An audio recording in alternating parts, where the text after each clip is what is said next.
Hello, this is Capricorntigress, Adrian Igo from Astrology, A Look Inside, coming to you, Taurus, with the reading for September. Happy September to Taurus.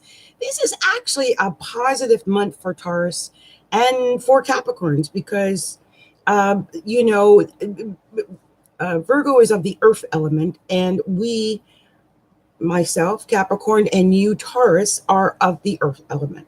And so this should be a positive month for us earth signs because it is a harvest month and it is a time for us to harvest what we have put forth up until this point. So let's go through and look at where some of the planets are and how this is going to affect some of you Taurus, those with Taurus Sun, Taurus Rising, and Taurus moons. And so I actually am technically reading for myself. I've got a Taurus moon. So let's start with the beginning of the month. One of the things I want to really point out is that on the 2nd of September, that Venus goes into the pre-retrograde shadow.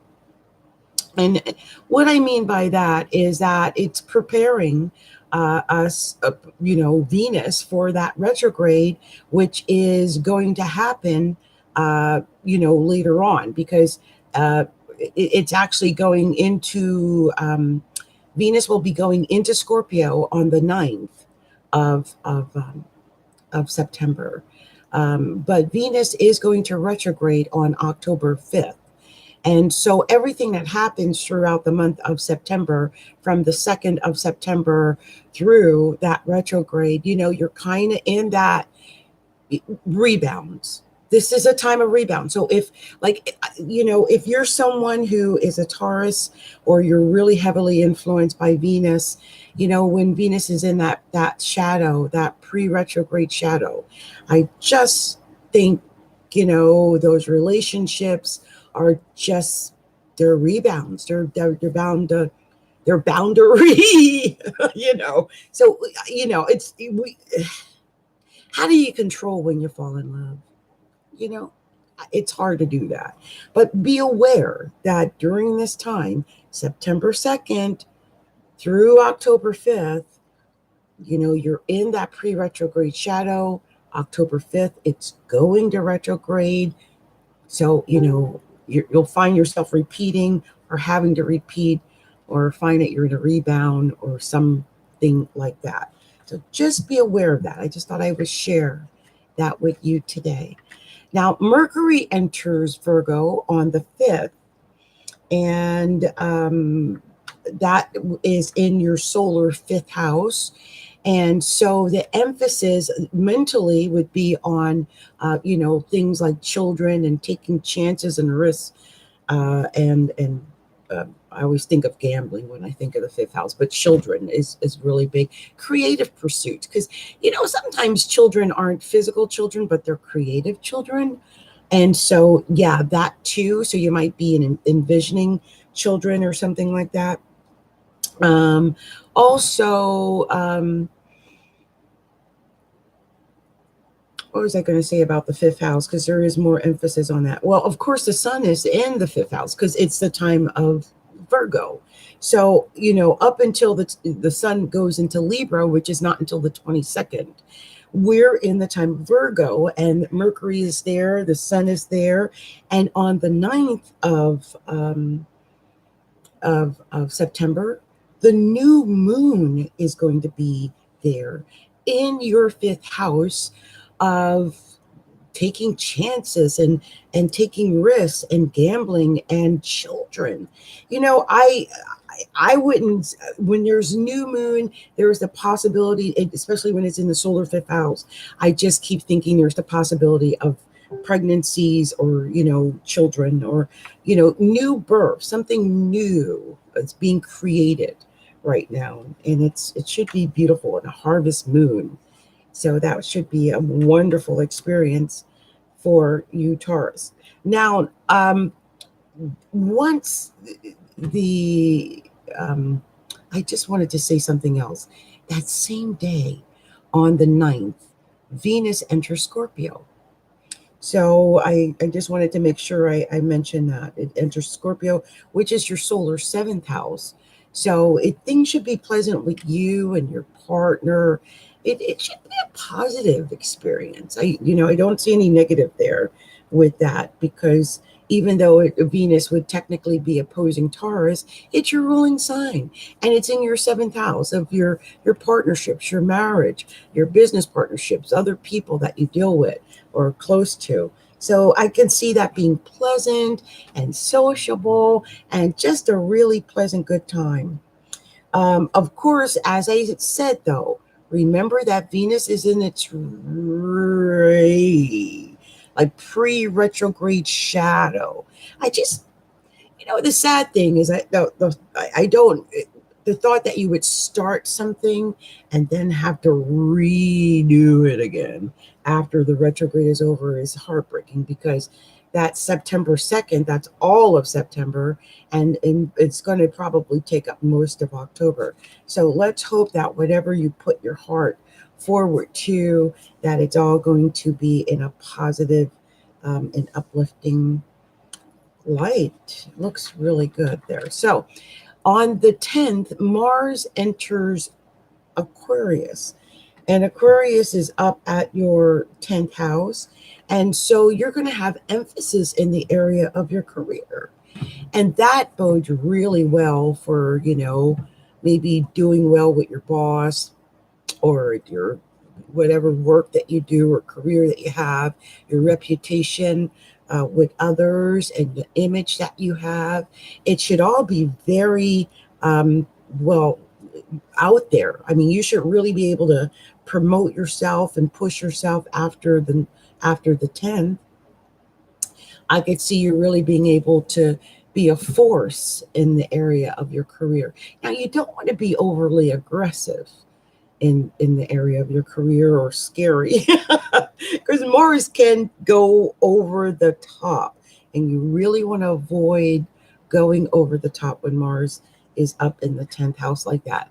But it should be a really positive experience. It's finally direct again, and it's in Aquarius, and it's making a forward positive motion, and it should be good all around for all people involved, even though it may square some Taurus, but it's up at the top of your chart, and that's a very positive thing.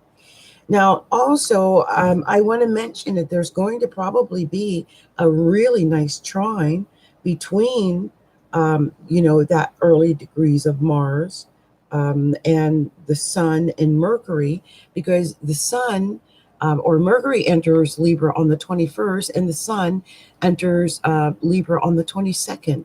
And those are going to end up forming a trine with this Mars, probably.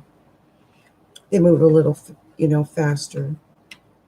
So anyway, that should be interesting, because that's your sixth house. So that sixth house and 10th house, that's your career, your work. That's very, very good.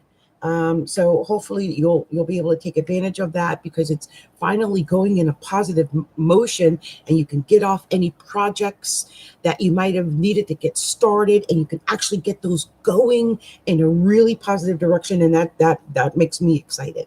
And you know what else makes me excited? The fact that we've got Saturn going direct up in Capricorn up on the 6th. We got Pluto going direct up in Capricorn on the 30th of September. These are in your solar ninth house of like learning and education, and things like things that have to do with the law and politics and spirituality, and just your in-laws. All of those things are going to go positive, or at least go direct. They'll start moving in a forward direction. Sorry, you guys, I had an itch.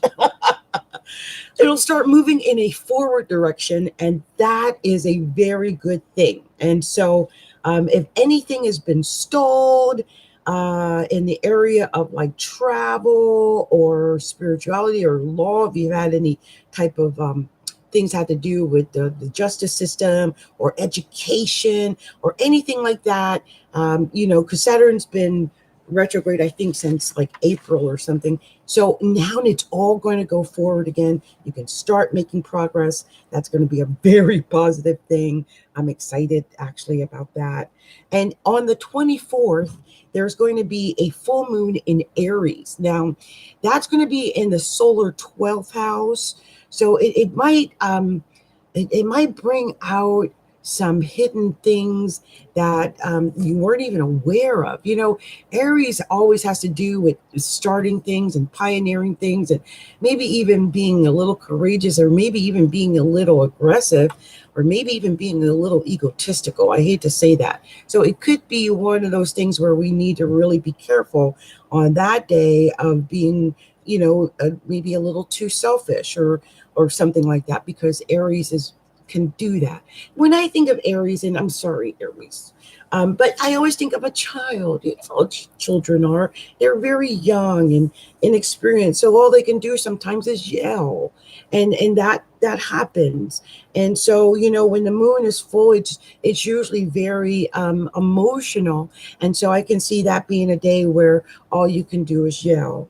And so I hope it's all going to be okay that day, and that you really prepare yourself for that day, if you feel that you have to do that. And this may happen even more so when it comes to your career, because during that time there is going to be that opposition of Libra, in the Mercury and the Sun are going to be in Libra, opposing this full moon in Aries. And so, be aware of this. That usually has to do with your health. That has to do with your work, healing.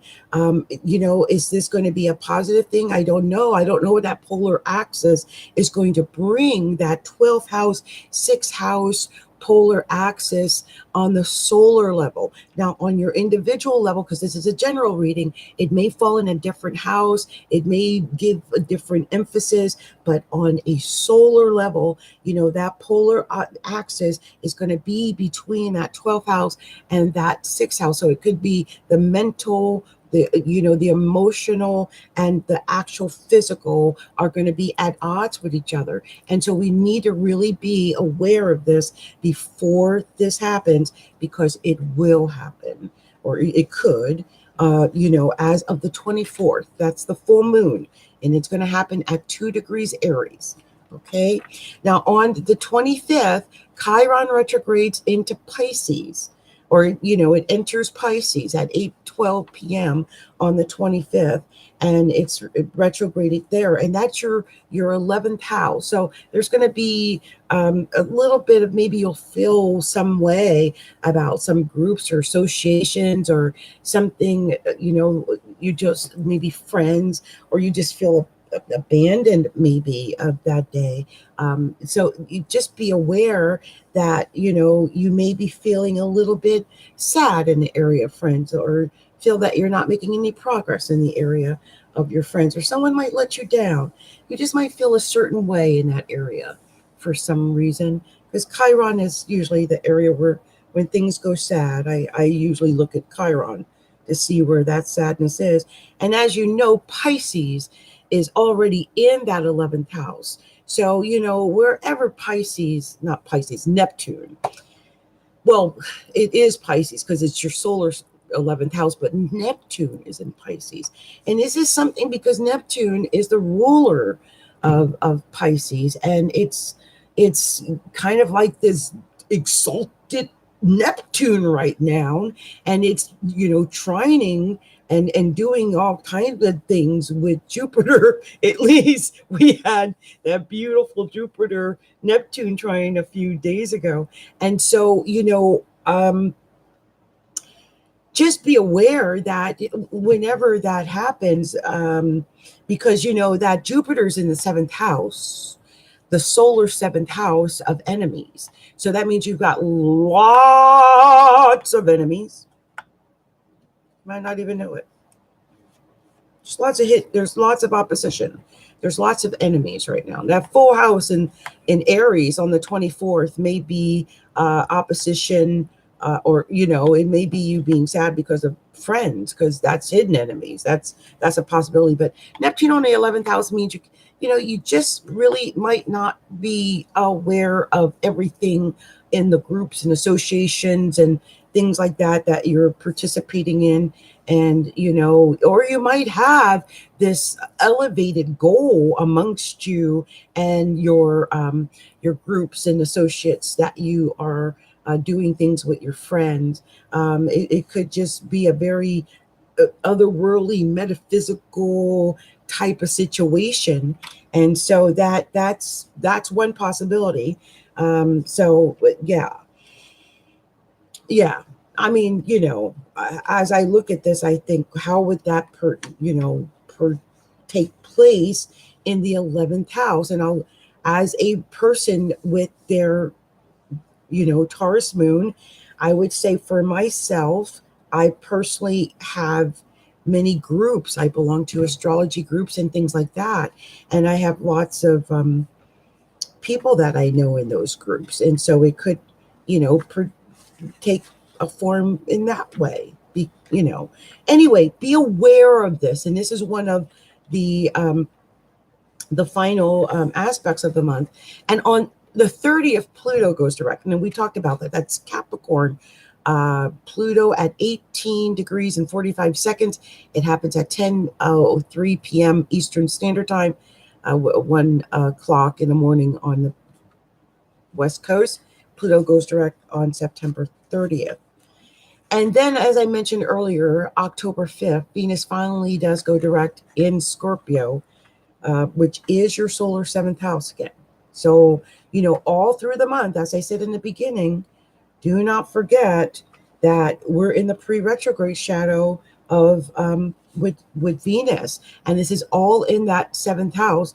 I would hate to think somehow we're taken in or duped by false friends or anything like that. So be very cautious this month in the house of friends, and hopefully with that beautiful new moon in the 5th house on the 9th, that you'll create something wonderful and creative and long lasting on that day. And on the 24th, the full moon in Aries, that you beware of hidden enemies and also hidden emotions that are buried or deeply inside, or deep hidden resentments. Okay.